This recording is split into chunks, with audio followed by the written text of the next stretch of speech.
લગ્નમાં જાય 50 તોલા સોનું પહેરે ને તોય ફોટો સારો આવવો જોઈએ. તારો ભિખારી નહીં જ આવે કોઈ દિવસ, એમ કે દાગીના પહેરવાથી ફોટો હસતો આવતો. પણ બધી જ બીજાને બતાવવાની જિંદગી જીવીએ છીએ અને એટલે ક્યારે જન્મ્યા ક્યારે મરી ગયા ખબર નથી અને આખી જિંદગી શું છે. હું હમણાં ઊંઝા ગયો, મારા એક ફ્રેન્ડે મને અમેરિકાથી ગિફ્ટ આપી, મારા કાકાને આપ્યા છે, હું કાકાને આપવા ગયો તો હાઈવે પર 700 વીઘા જમીન કાકાની, હાઈવે ઉપર બંગડી વાળી ગાડી, બંગલો. કાકા બેઠા ને, કાકા કેમ છો? મજામાં. બધું કઈ તકલીફ છે? આ બાજુનું ખેતર લેવાય જાય તો સારું. બધું ડોહા મરી જાય કેટલું ભેગું કરશે લા. અહીંયા લોકો ભાઈ એક ઘરનો પ્લોટ ને થાય ભાઈ 700 વીઘા છે. માણસ મોટો ભિખારી થતો જ જાય છે અને એક દિવસ પેપરમાં ફોટો આવે, શું ગયો એટલે કે કાલ તો ઈટીએસ સ્કૂલમાં આવ્યો તો આ કે બાજુમાં જ બેઠા ગયા ગયા હવાર ઉઠ્યા જ નહીં. સાહેબ જીવનનો પહેલો ઉસૂલ તમને કહી દઉં કે મોત સાલું કાલ આવતું હોય તો આજ આવે, પણ જીવવું તો વટથી જીવવું, મસ્ત જીવવું, ટોપ. અને અહીં બેઠેલા વાલીઓને કહું છું, દોસ્તો બહુ ચડાવ ઉતાર જોયો છે. તમે દુખી છો, તમે તકલીફમાં છો, તમે મુસીબતમાં છો, કદી કોઈને કહેતા નહીં, કેમ કે તૂટેલા ઘરની ઈંટોય સાલા લોકો લઈ જાય છે બોસ. કદી કોઈને કહેશો. એકલા આયા ને એકલા જવાનું છે બોસ. પ્રેમ લગ્ન કરેલા હસબન્ડ વાઈફ પણ કોરોનામાં કહેતા હતા તમારું માસ્ક જુદું રાખો ને મારું જુદું રાખો. જાનુ આઈ લવ યુ. આ જલ્દી મરી જઈશું તો છોકરા વીંટી અંગૂઠી કઈક આવ્યો બાપાનું. આપણે તમે બધા હસો તો કેવા ફેર એન્ડ લવલી જેવા લાગો છો. હમણાં બાજુ હે ચાવી ક્યાં ગઈ, વાઈફ ક્યાં ગઈ, યાર એ તારી જ લઈ જાય અમારે કઈ કામ. સ્કૂલમાં મા બાપ આવે, હું પણ ઘણી બધી સ્કૂલ મા બાપ આવે, મારા છોકરાને 90% આવવા જોઈએ. હવે એ બે ના ભેગા કરો ને તો 80 ના થયો, એને છોકરાને 90% જોઈએ.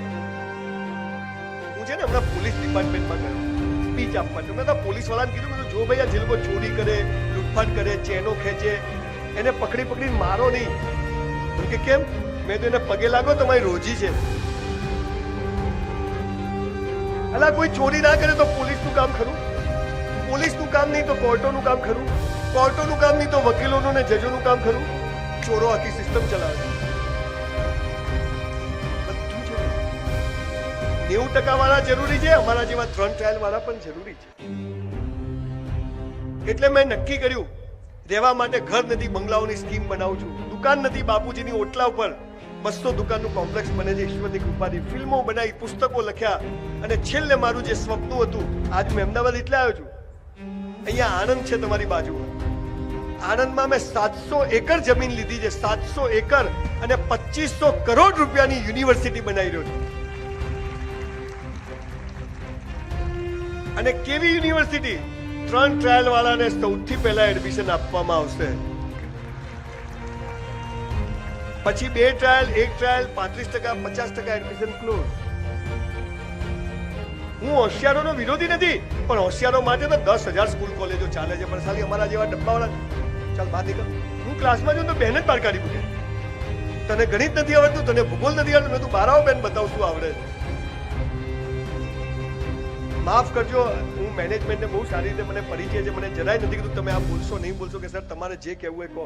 એમને એક શબ્દ નથી કીધું કે મારી સ્કૂલ વિશે 2 શબ્દો કહેજો, હે ને. એટલે મને ખુશી છે કે અહીંયા આગળ એમને તમારી પડી. એક સિસ્ટમ છે, એમાં બોર્ડ હોય, ભણવું પડે, 10મું 12મું ટકા રિઝલ્ટ, એક જ સિસ્ટમ છે.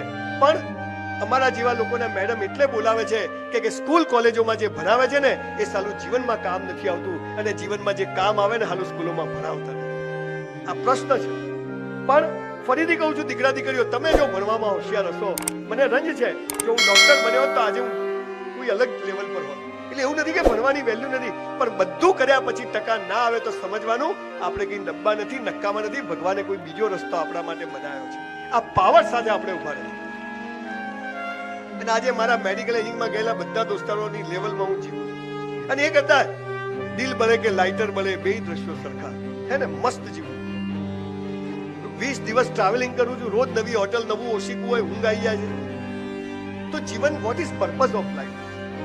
પૈસા તો હલકા લોકો પાસે, જુગારની ક્લબો ને દારૂ વેચવાળા પાસે બી હોય, પણ જીવન શું છે આપણને ખબર નથી. રોજ સવાર પડે ને એમ થાય સાલા પૈસા જોઈએ, અને સાંજે પથારીમાં પડીએ ને એમ થાય સાલી શાંતિ. અને શાંતિ પૈસાથી આવતી નથી. તમારે 5 લાખનું ડાઇનિંગ ટેબલ આવે પણ 5 લાખમાં ભૂખ ના આવે, 5 લાખનું પલંગ આવે પણ 5 લાખમાં ઊંઘ ના આવે. તો જીવન શું છે એ આજે તમને કહેવા આવ્યો છું. મને જનરલી સ્કૂલ કોલેજો વાળા બીજી વાત નથી બોલાવતા, પણ આશા રાખું કે મેડમ ફરીથી બોલાવશે.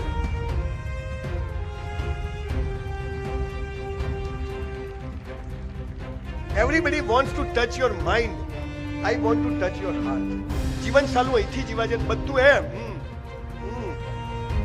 અને આનો આપણે ખૂબ ઉપયોગ કરવા મળ્યા એટલે બ્રેન સ્ટ્રોક આવવા મળ્યા, અને હૃદયનો ઉપયોગ જ બંધ થઈ ગયો એટલે હાર્ટ એટેક આવવા મળ્યા. આ નાના નાના છોકરાઓને જીવમાં હાર્ટ એટેક કેમ આવે છે?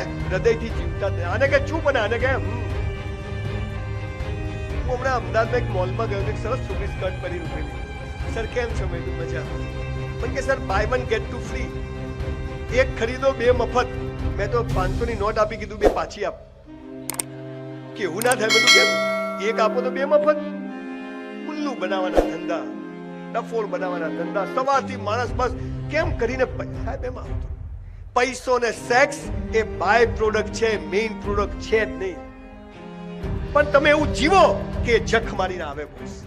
પણ આ સાલું કોઈ પણ જેને પૂછે આગળ વધો કે બીજે માથું કૂટે ક્યાં આગળ? સ્કૂલમાં કે ધ્યેય ઊંચો રાખો, એટલે મંગલ પર ઘર બનાવું બની જાય બાપાને માલ. અહીં અમદાવાદમાં ભાડે નહીં મળતું ઘર. પોઝિટિવ વિચાર કરવાના, નેગેટિવ નહીં. નેગેટિવ આવે ધક્કા મારું, જા જા જા. મારી 2 દીકરીઓ, મારા ભાઈની 2 દીકરીઓ, જોઈન્ટ ફેમિલીમાં જીવું છું, સ્કૂલમાં બેઠો છું, પરિવાર સાથે બેઠો છું. 15-20 વર્ષના 12-15 વર્ષના છોકરા છોકરી મા બાપ કે ગંદા વિચારો નહીં કરવાના, સેક્સના વિચારો નહીં કરવાના. અલ્લાહ ઉંમરમાં એ જ આવે, અને ના આવે તો લોચાવાળો કેસ કહેવાય. આપણા ચાવવાના ને બતાવવાના જુદા છે. તમને ખબર નથી, બાળકો આપણને જોવે છે. તમે કેમ જીવો છો, કેમ બોલો છો, ખરાબ સમયમાં કેમ વર્તો છો, સારા સમય, એ બાળક જોવે છે. અને એના માટે રોલ મોડેલ એના પેરેન્ટ્સ છે ને પછી એનો શિક્ષક છે. મા બાપ ઝઘડા કરે છે, શિક્ષકો બરાબર ચાલતા, એટલે વિદ્યાર્થી જો કે આ તો બધું આવું છે એટલે એ પણ એવો તૈયાર. મારી લાઈફમાં પહેલો રોલ મારા મા બાપનો, અને બીજો રોલ મારી લાઈફમાં જો 6-7 સારા શિક્ષકો ના આવ્યા હોત ને તો સંજય રાવલ ભીખ માંગતો જાહેરમાં. આટલું મહત્વ આ શિક્ષકોનું હોય. તમને કહું છું સાહેબ, આ શિક્ષકો છે ને, આપણે 2 લાલિયાઓને ઘરમાં નથી હાચવતા. આપણા 30-50 છોકરા ફી લે છે, એ તમે લો, તમને આપું, રાખજો ઘરે, ખબર પડે. બહુ અઘરું કામ છે.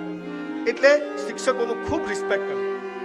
ગમે તેવો શિક્ષક હોય, પણ એને જ્યારે આ ધર્મ અપનાવ્યો છે ત્યારે ગુરુદેવો ભવ એ આપણા મગજમાં હોવું જોઈએ, અને તો જ ત્યાંથી પરિણામ આવશે. એ આખો જુદો વિષય છે, કોઈ વાર એની પર વાત કરીશ, પણ મારે મૂળ વાત પર આવું કે